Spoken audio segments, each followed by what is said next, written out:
Okay, so we're moving on to the A in the G.A.M.E.O.N challenge. So A is assess, ask, and accountability. Reading it from the book, G.A.M.E.O.N. Here we go.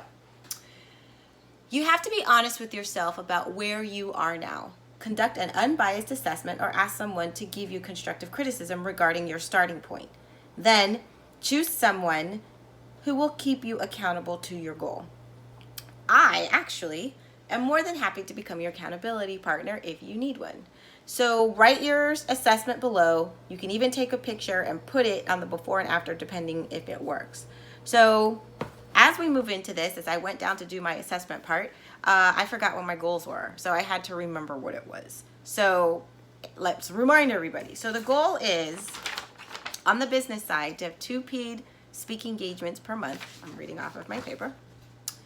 1 book signing per month, and discover or listen to 1 new podcast for the month. And then on the personal side, it was clean up the kitchen corner by March 31st. Remember, I had to add a date in there, and that's all of this. And like I said before, yes, this is here for branding, but it's really here to hide everything that's behind it. And don't worry, I'm going to show you.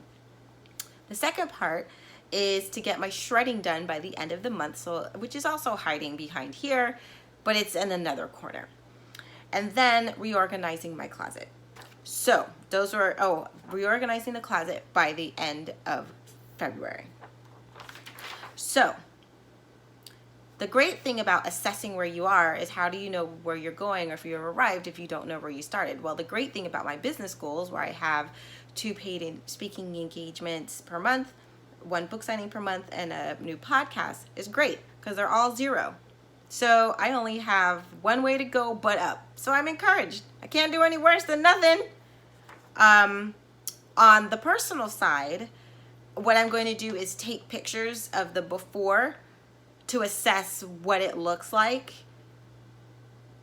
and then we'll show the after when it's all done. But the most important thing that I wanted to talk about is choosing an accountability partner. And a lot of people miss this step. And the reason why it's so important is there's nothing like having somebody in your corner just cheering you on, or just, keeping you accountable, checking in every week. Hey, how is that project coming? Did you get any more done? Did you work anywhere toward it? Did you send out any emails? Did you whatever? And there's just something about, well, I'm just the type of person that I don't like to disappoint others.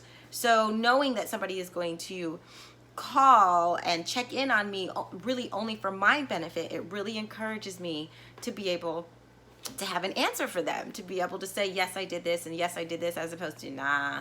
Especially because then when I complain about it, then they're like, well, you haven't done anything about it, so you don't have the right to complain about it. Either you do something about it or you shut up. You can't have both. I mean, you can, but then you just become like a complainer, and that's annoying. So that's where I am. So I have chosen 2 people for my accountability partner, as my accountability partners. They don't know it yet, but I am going to make them aware. And, excuse me, it's early. Hustle. And get on this journey of trying to make this happen. So we've gone through the first 2 steps. G, write down the goal. A, you assess where you are. You ask somebody for their opinion of where you are, depending on what your goal is, and then get an accountability partner to help you along the journey, or they may even do it with you. All right, so that's part 2. We will get to part 3, which is M, which is make the plan. That's the part that I'm excited about, because like I said, setting the goal is one thing. You can get your accountability partner, but at this point, everything is still very, very overwhelming. So the next part, M, making the plan, shows us how to break it down to make a molehill out of a mountain. All right, so you guys have a great day, and I look forward to seeing you next time on the G.A.M.E.O.N challenge. Bye.